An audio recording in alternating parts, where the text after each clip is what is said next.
வணக்கம். Welcome to village news channel Tamil. Corona வைரஸின் தாக்குதலால் இந்தியாவில் மகாராஷ்டிரா மற்றும் தெலுங்கானாவை தொடர்ந்து நமது தமிழகத்திலும் 10ஆம் வகுப்பு பொதுத் தேர்வு மற்றும் 11ஆம் வகுப்பு பொதுத் தேர்வு ரத்து செய்யப்பட்டுள்ளது. இந்த செய்தி மாணவர்கள் மத்தியில் பெரும் மகிழ்ச்சியை ஏற்படுத்தியுள்ளது.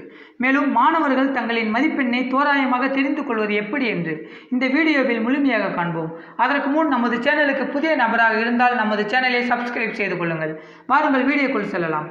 10ஆம் வகுப்பு பொதுத் தேர்வு ரத்து செய்யப்படும் என்று அறிவித்த முதல்வர் எடப்பாடி பழனிசாமி அவர்கள் மாணவர்களின் மதிப்பெண்ணானது காலாண்டு அரையாண்டு தேர்வின் அடிப்படையில் 80% மதிப்பெண்ணும் வருகை பதிவின் அடிப்படையில் 20% மதிப்பெண்ணும் வழங்கப்படும் என அறிவித்திருந்தார்.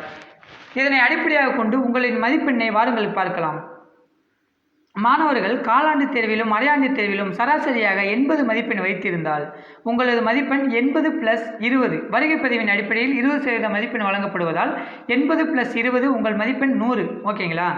சில மாணவர்கள் காலாண்டு அரையாண்டு தேர்வில் சராசரியாக 60 மதிப்பெண் எடுத்திருந்தால் 80/100 × 60. ஓகேங்களா? இப்படி போட்டிங்கன்னா உங்களுடைய மதிப்பெண் 48. நீங்கள் பாஸ் ஆவதற்கு, அதாவது தேர்ச்சி அடைவதற்கு எவ்வளவு மதிப்பெண் எடுக்க வேண்டும் என்றால் நீங்கள் சராசரியாக 20 மதிப்பெண் எடுத்திருந்தால் போதும். 80/100 × 20 16 மதிப்பெண் வரும் உங்களுக்கு. நீங்கள் காலாண்டு தேர்வு அரையாண்டு தேர்வு சராசரி மதிப்பெண் 16 ப்ளஸ் நீங்கள் வருகை பதிவில் முழுமையாக வருகை பதிவு அட்டெண்டன்ஸ் இருந்தால் நீங்கள் 20 மதிப்பெண் எடுத்திருந்தால் நீங்கள் தேர்ச்சி அடைவீர்கள்.